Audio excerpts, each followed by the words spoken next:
Ladies and gentlemen, welcome to part 4 of this Blender tutorial series which we're creating this treasure chest scene. This is part 4 and the end of the modeling process. If you haven't seen previous parts, then definitely check them out. I'll put a link in the description, or you can find them somewhere on the top right part of the video. With the first 3 parts, we've created the chest entirely, and on this video we'll create the coins and make some adjustments for the animation section. So let's hit the nail and get started.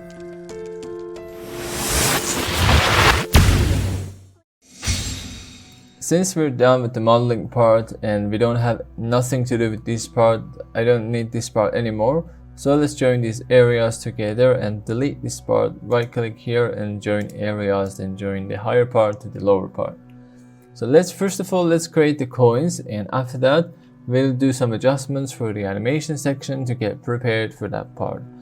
So let's bring a cylinder, press Shift A and bring a cylinder. Then from this menu here, let's decrease the 32 to 16 because it's too much and we don't need that vertices. Scale it down and that will do for us. I think we can scale it a little bit on the z-axis, just like that. So press tab to go to edit mode and press 7 to go to topographic view. Then press J to connect them together and select this one and this one. J again to join them, and this one to this one. Again, do the same process for these ones. And now we have a square here. So press 3 to go to face selection mode and select this face. And now we can extrude it down a little bit, and there we go. We've created our coin and it's really low poly and really precise for us. So let's add a bevel modifier and add 4 segments. And you see that it isn't working very good because we've scaled it on different axes. So you see that the numbers of the scale isn't correct. We have to apply the scale, press Ctrl 1 and scale, and you see that all of them turn to 1 and now it's working correctly. So let's decrease the amount. It should be a low number like that, and right click, then shaded smooth. Just like that. So it is our coin, and before we duplicate it and make another copies of this, let's move it to another collection, because when we want to select them, it would be much easier for us to select them just by 1 or 2 clicks. So press M and new collection. I'm gonna call it coins. Then hit OK, and if you close up this collection here, you see that we have another collection called coins. So I'm gonna rename it to coin, and there we go. In that case, we'll see the inside and interior part of the chest, and it will be easier for us to locate them and duplicate the coins wherever we want. So for copying this one, I won't use Shift D. Instead of Shift D, let's use Alt D for that one, and I'm gonna bring it here, the other one here, and let's try some duplications here and there. And after that, we're gonna rotate them one by one. So let's select this one and press R twice. Then we're gonna rotate them freely in the world, just like that. Make sure that they don't get ideal, just like that. It should be a random rotation for each of them. And it's going to make sense now.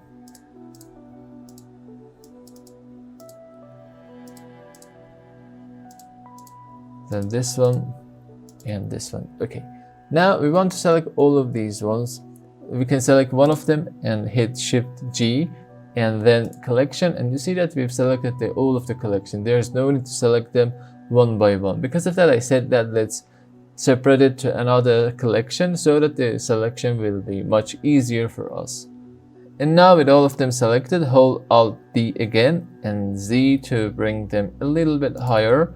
And now press R, Z and 180, just like that, to bring it here. It shouldn't be ideal.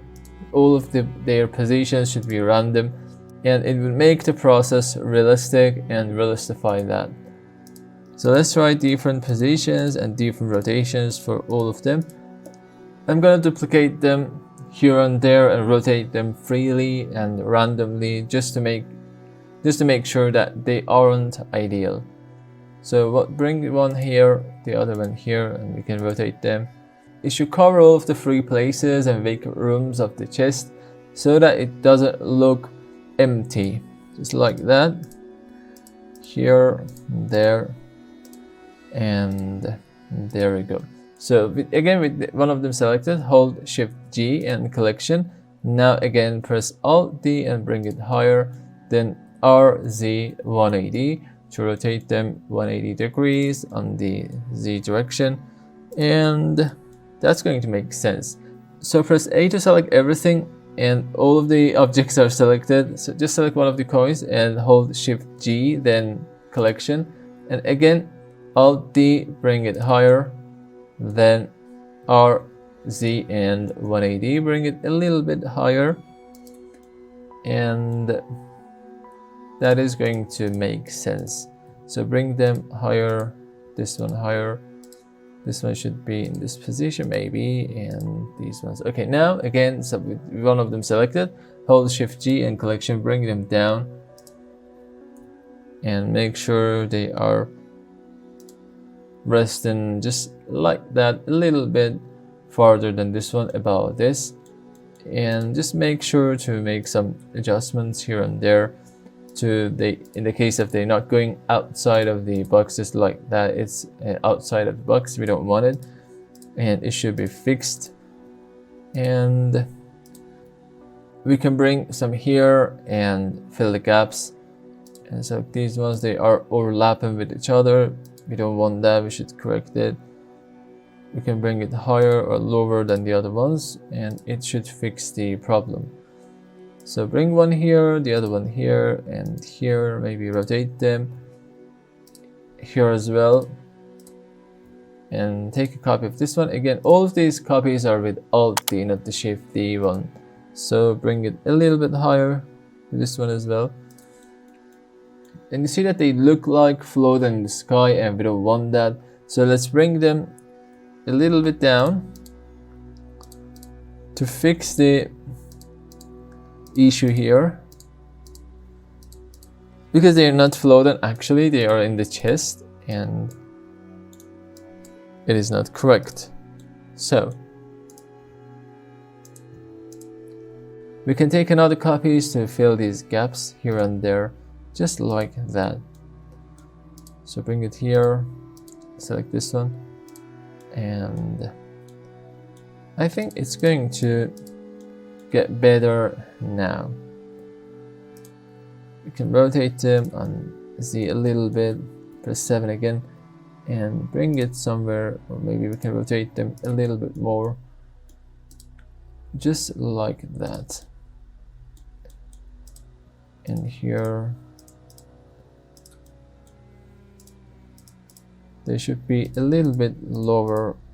I think they look like just they're floating in the sky, and in the realistic world it doesn't happen actually like that. Okay, I think that's okay, but if you want to make more adjustments, and it's obvious that the more time you give on it and work on it, it will be more better and better than before. Because it's a tutorial, I don't want to waste your time, and your time is precious to me and valuable to me. So let's go further and do the adjustments for the animation part. So this is from the coins, and now let's press Alt H to bring the hidden objects back. And if you see that, and if you select one of them and move them, you see that they all are separated, but we want to move them at once. So what should we do? That's correct, we have to parent them together. So I'm gonna parent this one, the middle part, and this one, the side parts, to the main part of the header. So select this one and this one, select them with holding down your Shift button, and at the end select this header part itself, and now hold Ctrl P. Then the parent menu will open up to you. Set parent to, we have to select object, keep transform, like that. And if you select this one and move it with G, you see that all of these two ones are moving with the main object here. So another object should be parented to this one is these ones, the locker parts holder. Select all of the three ones here, and at the end select the header part, and again do the same process, hold Ctrl P, then object, keep transform. And you see that when we move it, they are also moving with this one as well. So the next thing that we're gonna do is to make and correct the position of the origin point or the pivot point. When we want to rotate them, you see that it's rotating around the origin point, and the origin point of this one isn't in the correct position. Why is that incorrect? Because imagine that it is the topper part, and when it's going to open towards this position, this here, and it will look like this. So the pivot point should be here, and we're gonna rotate in towards here or around this point. So we have to correct that issue, and it's really easy, not a big deal. Select this, press tab to go to edit mode, and come to the vertex selection mode and select this vertex. And now hold Shift S, then cursor to selected. In that case, the cursor will snap to the selected part, and because we've selected the vertex, it's snapped to the vertex that we've selected. So press tab again to go to object mode and right click on that, set origin to 3D cursor, and you see that the origin just jumped to the 3D cursor, and there we go, that's done without any hardships at all. So hold Shift C to bring the 3D cursor back to the center of the world. And now if you select this one, this object, and rotate them, you see that it's rotating around this pivot point, and the pivot point or the origin point is in the correct position. So let's move on to the next level a little bit further. Press N to open up the side menus here. And on the item part, you see that we have lots of information here about location, about rotation, and about this one, we only use them to rotate it on the X axis. We don't want to rotate it on Y, we don't want to rotate it on Z, or I don't want it to move it anywhere. So for making us easier to do that and not to interrupt with another and unwanted rotations or movements just like that, we can lock these parts, all of them, and just unlock the X part, the rotation of X. So we can easily lock them and accept the X rotation. And now if you press R, from any view that you're looking to that, it will just rotating on the X axis, and that's just easy, and it will make our work for animation much easier than before. There's no need to press R then X and do the animation. When we press R, it will only rotating on the X axis, and if you press R then Z to rotate them, it won't work. If you press G to move it, it won't work. Why? Because it's locked here. So press N again to close up this panel. And the last part that we have to do with the parent is the lock itself. Select this one and this one, then the lock itself. So press Ctrl P, object, keep transform. So let's zoom in a little bit, and I accidentally moved this little object a little to the inside. Let's fix this, select it and press G, Y, move it a little bit to the outside, just like that, to fix that issue. And if you, because we've parented these two ones to the lock itself, if we want to move the lock, they will moving with the lock, and it will make the animation process much easier.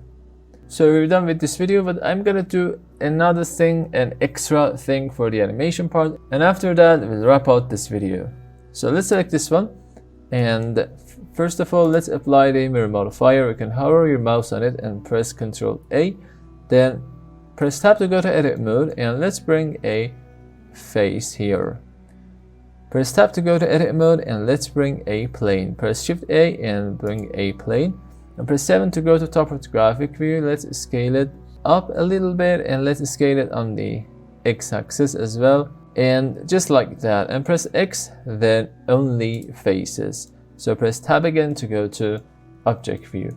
This will make the animation process much easier for the selection part, because we just select this part here and rotate it and animate it, and don't worry about the shape here. It won't be shown up in the rendered view because we've deleted the faces, and on the render part only the faces will appear to us and the edges, vertices won't appear on the render. It's an additional step for us to make the selection and making the animation much easier for us.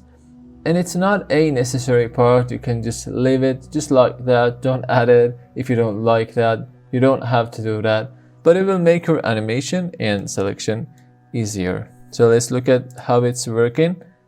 And there we go. You have lots of coins inside that chest here. So press N again. And whenever you want to move it to its previous location, you can just hold Alt and R to reset the rotation of X, and it would be 0 in that case. And it will be so useful for us again in the animation part. So press N again to close up this panel.